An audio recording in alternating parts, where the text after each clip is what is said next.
வணக்கம். இன்னைக்கு எத பத்தி பேச போறேன் அப்படின்னா, ஒரு முக்கியமான விஷயம் நடந்திருக்கு. நெறைய விஷயங்கள் நடந்துட்டே இருக்கு. இல்லங்கள, ஆட்சி மாற்றம் ஏற்பட்டது. அதுக்கப்புறம் இழுபறியா இருந்துச்சு. அதுக்கப்புறம் ஒரு வழியா பதவி ஏத்துட்டாங்க. அதுக்கப்புறம் நடந்த சட்டசபை கூட்டத்தொடர்ல நெறைய விஷயங்கள் கேள்விகளா கேட்கப்பட்டுச்சு. அதெல்லாம் நெறைய நடந்துட்டே தான் இருக்கு. கேள்வி கேட்கறதும், பதில் சொல்றதும் மாத்தி மாத்தி நடந்துட்டே தான் இருக்கும். இதுல வேற சைன் போடுறேன் அப்படின்னு சொல்லிட்டு நெறைய விஷயங்களுக்கு சைன் போட்டாரு. அது பண்ணாங்களா? இல்லையா? அந்த விஷயங்களும் இப்ப போய்க்கிட்டு இருக்கு. ஸோ அது ஒரு பக்கம் இருக்கட்டும். நான் இப்ப எத பத்தி பேச வந்தேன் அப்படின்னா, அதுக்கு முன்னாடி இந்த வீடியோவ பார்த்துட்டு வாங்க. அதுக்கப்புறமா நான் பேசுறேன். ஆராய்ந்து முடியாத பெரிய காரியங்களையும் எண்ணி முடியாத அதிசயங்கள் அவர் செய்கிறார். உனக்கு செய்யத்தக்க திராணி இருக்கிற போது செய்யத்தக்கவர்களுக்கு செய்யாமல் இராதே.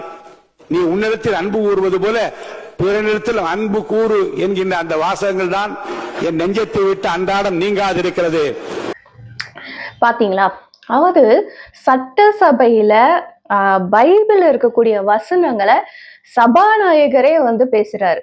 இது மிகவும் தவறான ஒரு விஷயம். தமிழ்நாட்டுக்கு இதை விட ஒரு வெட்கக்கேடான ஒரு விஷயம் நடக்க வாய்ப்பே இல்லை அப்படின்னு தான் சொல்லணும். ஏன் நான் அப்படி சொல்றேன் அப்படின்னா, ஒரு கல்வி நிறுவனத்துல ஒரு சமஸ்கிருதத்துல ஒரு இது சொல்றாங்க. சொல்லும் போது அப்போ டிஎம்கே ஆட்சியில இருந்தது.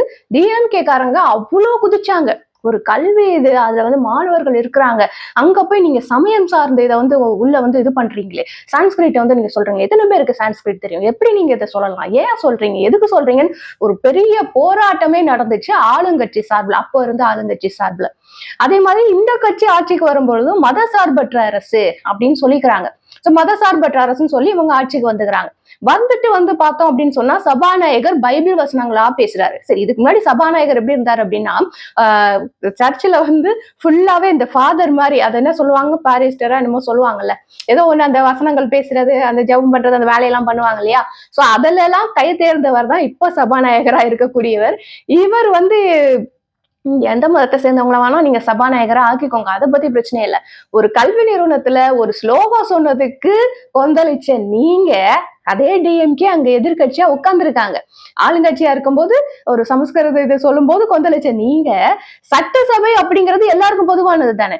நீ மாணவர்கள் மட்டும் இருக்கக்கூடிய ஒரு இடத்துல நீங்க கொந்தளிச்சீங்கன்னா, இந்த சட்டசபை அப்படிங்கிறது மாணவர்கள் மட்டும் கிடையாது, மக்கள் எல்லாருக்கும் பொதுவான ஒரு சபை. அங்க நீங்க பைபிள் வாசித்ததுக்கு ஏன் நீங்க கொந்தளிக்கல? எதிர்கட்சியும் எதுவும் சொல்லல, ஆளுங்கட்சியும் எதுவும் சொல்லல. மதசார்பற்ற அரசுன்னு இவங்க சொல்லிக்கிறாங்க. ஆனா அங்க இது சொல்லும் போது அதுக்கு எந்த விதமான எதிர்ப்பும் இவங்க தெரிவிக்கல. இதே இடத்துல ஒரு சமஸ்கிருத ஸ்லோகமோ இல்ல தேவாரமோ திருவாசகமோ படிக்கப்பட்டிருந்தால் இவங்க சும்மா இருப்பாங்களா? யோசிச்சு பாருங்க. அதுக்கு நம்ம இந்துக்களாக இருக்கக்கூடிய அத்தனை பேருமே யோசிக்க வேண்டிய விஷயம். இந்துக்கள் அப்படின்னு சொல்லும் போது அதுல ரெண்டே சமயம் தான் அதுல வரும். ஒண்ணு சைவ சமயம், இன்னொன்னு வைஷ்ணவ சமயம். சைவ சமயத்தும் வைஷ்ணவ சமயத்தையும் சார்ந்தவர்கள் இப்ப யோசிக்கல அப்படின்னு சொன்னா இந்த ரெண்டு சமயமுமே முழுவதுமாக அழிக்கப்பட்டு விடும் தமிழ்நாட்டுல அப்படிங்கிறதுதான் உண்மை. இப்பயாவது விழிச்சு கொள்ளுங்கள். இந்துக்கள் அப்படிங்கிறவங்க இப்ப முழிக்கல அப்படின்னு சொன்னா இனிமே எப்பவுமே முழிக்க முடியாது. நம்மளை அப்படியே போட்டு இது பண்ணி சாகடிச்சிருவாங்க, நம்மளுடைய சமயத்தை சாகடிச்சிருவாங்க அப்படின்னே சொல்லலாம்.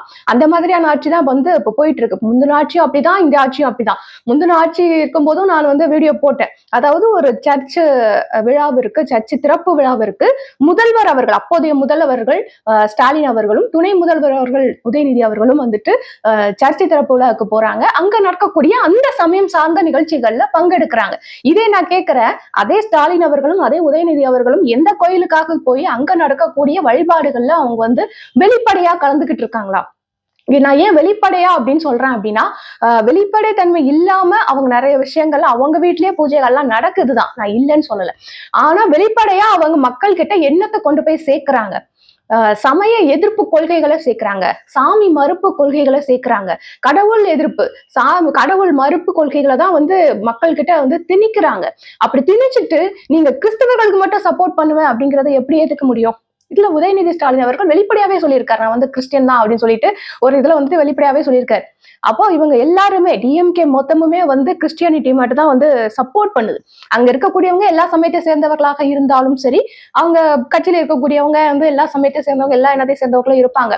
ஆனால் ஆட்சி ரீதியாக இங்க எந்த சமயம் வந்து அங்கீகரிக்கப்படுகிறது அப்படின்னு கேட்டா கிறிஸ்டியானிட்டி தான் அங்கீகரிக்கப்படுகிறது.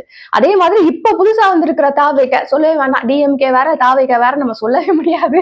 ஸோ தாவேகா வந்து அவங்களும் வந்துட்டு கிறிஸ்டியானிட்டியை தான் ஆதரவு கொடுக்குறாங்க. ஏன்னா சபாநாயகரே வந்து கிறிஸ்டியனா வந்து உட்கார்ந்து இருக்காங்க. சரி, கிறிஸ்டியன் வந்து உட்கார்ந்தது பெரிய விஷயம் இல்ல, அங்க வந்துட்டு அதை வந்து ஒரு ஜெப கூட்டம் மாதிரியோ ஒரு சர்ச்சு மாதிரியோ எடுத்துக்கிட்டு அங்க வந்து நான் வந்து பைபிள் வசனங்களை பேசுவேன் அப்படின்னு சொன்னா ஏன் அங்க போய் தேவாரம் திருவாசகம் வந்து படிக்க கூடாது?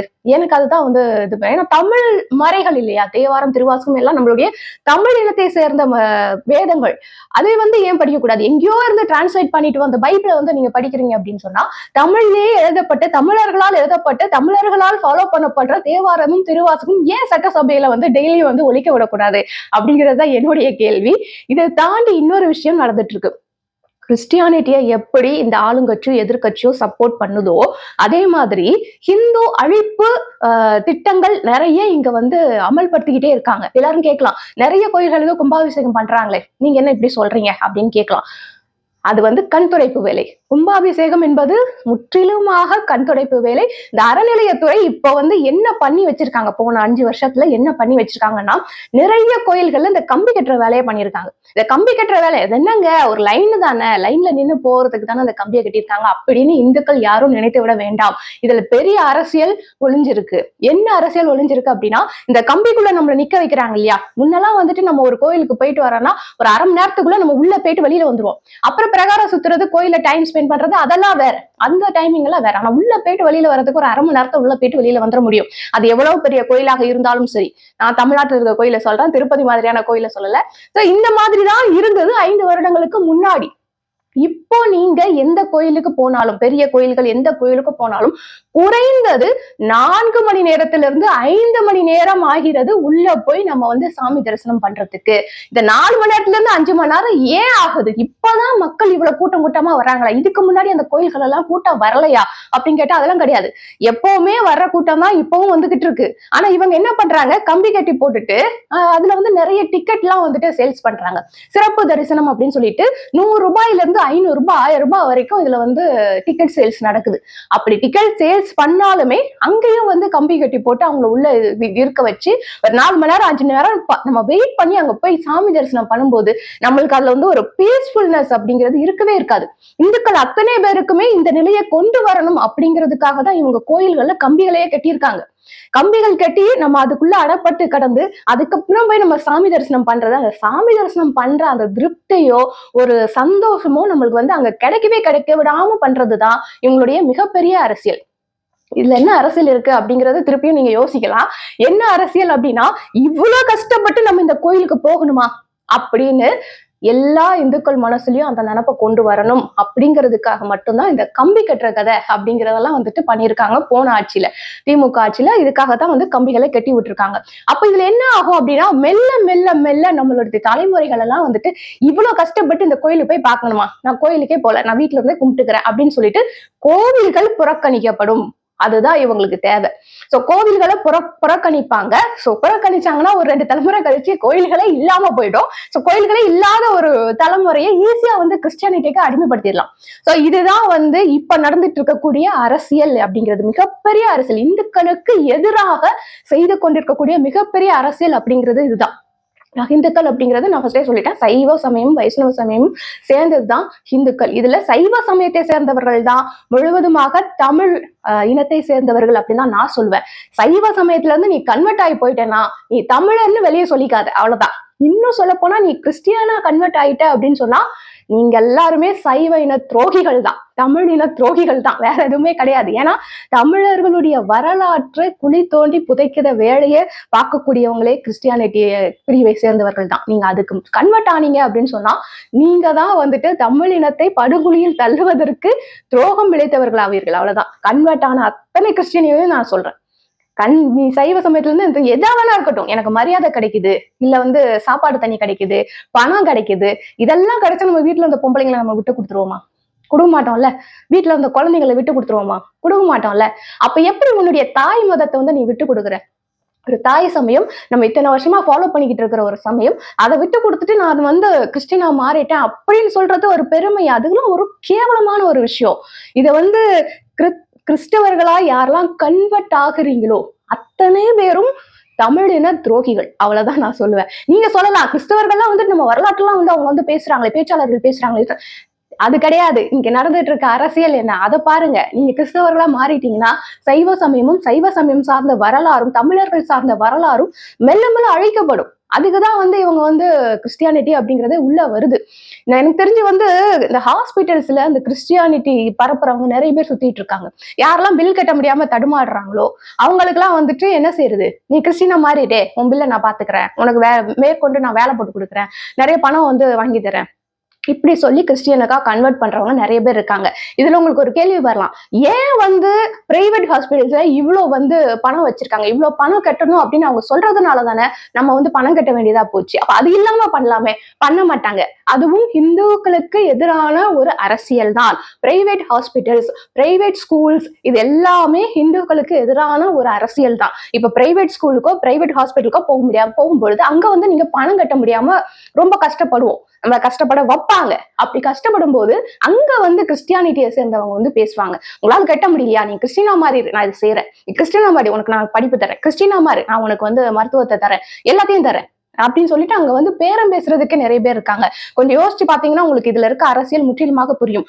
கோயில், கல்வி நிலையங்கள், மருத்துவமனைகள், இது எல்லாத்தையுமே வந்து பிரைவேட்டைசேஷன் பண்றது வந்து இந்துக்கள் அப்படிங்கிற ஒரு சமயத்தை முழுவதுமாக குழி தோண்டி புதைக்கிறதுக்கான ஒரு அரசியல் தான். இதை நம்ம புரிஞ்சுக்கல அப்படின்னு சொன்னா இன்னும் நடிகருக்காக நான் வந்து ஓட்டு போடுறேன், நடிகரை வந்து நான் வந்து தலைமையில தூக்கி வச்சுக்கிறேன், இல்ல வந்து இவங்க கடவுள் மறுப்பு கொள்கை பேசுறாங்க, நம்மளாம் வந்துட்டு அடிமைகளா இருந்தோம், நம்மளெல்லாம் வெளியில கொண்டு வந்தது இந்த கட்சி தான் அப்படின்னு எல்லாம் நம்பிக்கிட்டு அவங்க சொல்றதுக்கெல்லாம் தலையாட்டிக்கிட்டே இருந்தோம்னா மெல்ல மெல்ல மெல்ல மெல்ல கிறிஸ்டியானிட்டி உள்ள வந்து நம்மள ஆட்சி செய்ய ஆரம்பிச்சிடுச்சு.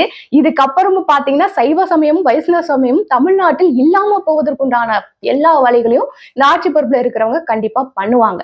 இதுக்கு நம்ம என்ன செய்யணும், என்ன செஞ்சா நம்ம வந்து சைவ சமயத்தையும் வைஷ்ணவ சமயத்தையும் நம்ம வந்து காப்பாத்தலாம் அப்படின்னு பார்த்தா இந்த அறநிலையத்துறை அப்படின்னு ஒண்ணு இருக்கு.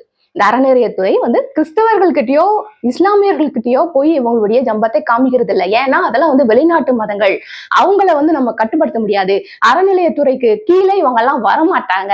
இந்துக்கள் கோயில்கள் தான் நம்மளுடைய நாட்டுல இருக்கக்கூடிய கோயில்கள். சோ அந்த கோயில்கள் தான் அறநிலையத்துறைக்கு கீழே வரும். அந்த அந்த கோயில்கள்ல மட்டும்தான் எங்களுடைய அதிகாரத்தை எங்களால செலுத்த முடியும் அப்படின்லாம் பெருசா வாய் பேசுறாங்க இல்லையா.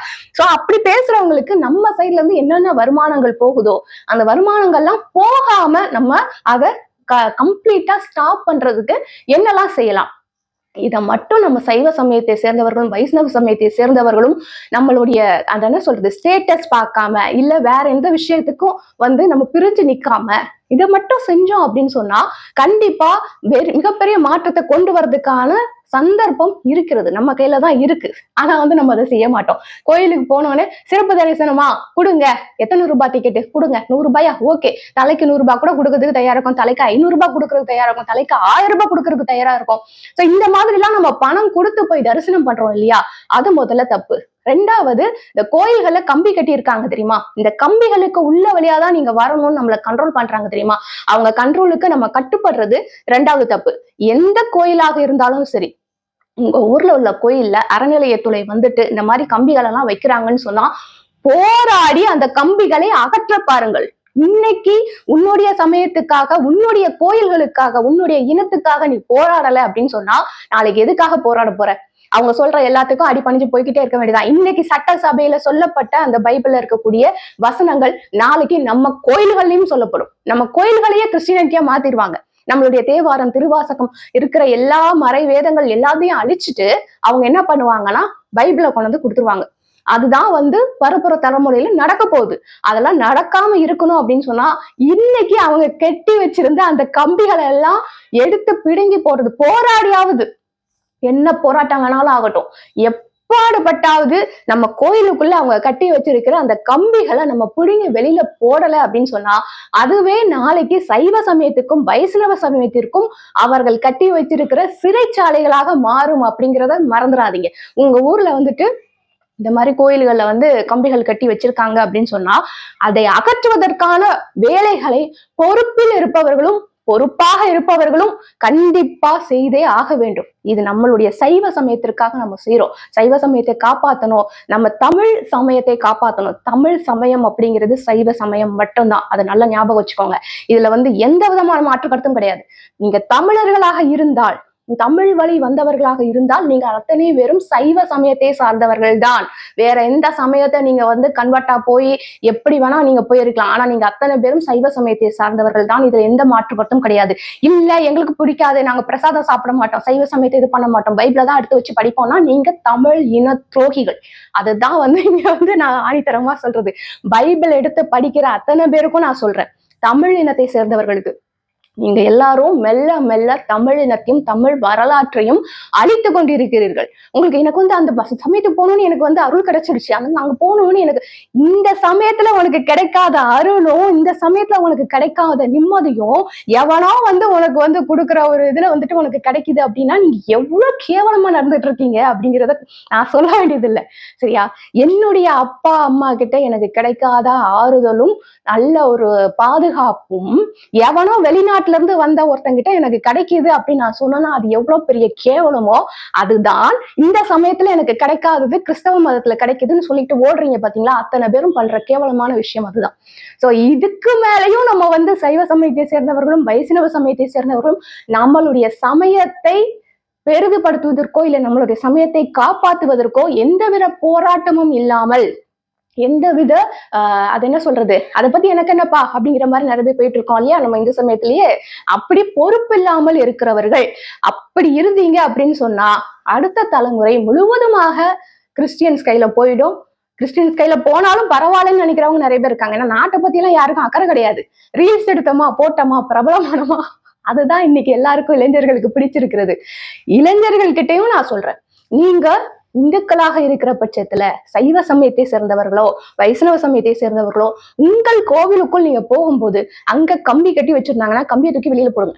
சிறப்பு தரிசனம் வச்சிருந்தாங்கன்னா சிறப்பு தரிசனம் வைக்க கூடாதுன்னு போராடுங்க. கடவுள்கிட்ட எல்லாரும் ஒன்னாதான் போயிட்டு வரணும். உள்ள போகும்போது எந்த லைன்ல நின்று போறோமோ அந்த லைன்ல போயிட்டு இத்தனை வருஷமா அப்படிதான் வருது. எத்தனை வருஷமா கம்பிகள்லாம் இல்லையே. நிறைய கோயில்களே இப்பெல்லாம் 5 மணி நேரத்துக்கு மேல காக்க வைக்கிறாங்க. அப்படி காக்க வைக்கும் பொழுது குழந்தைகளை நம்ம கோயிலுக்கு கூட்டு போறதுக்கு அங்க வாய்ப்பே கிடையாது.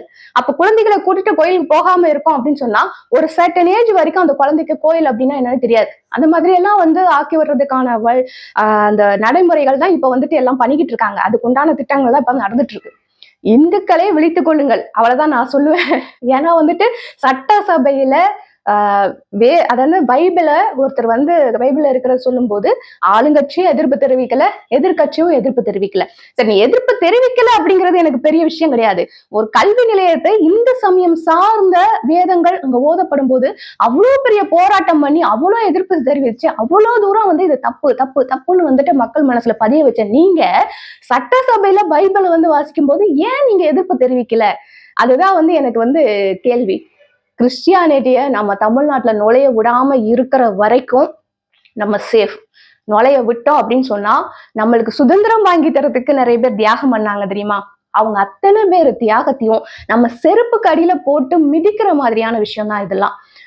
நம்மளுடைய ஃப்ரீடம் ஃபைட்டர்ஸை நீங்க மரியாதை பண்ணணும்னு நினைச்சீங்கன்னா, சுதந்திர போராட்டத்துக்கு மதிப்பு கொடுக்குறோம் அப்படின்னு நினைச்சீங்கன்னா கிறிஸ்டியானிட்டிய தூக்கி வெளியில எரிஞ்சிருங்க.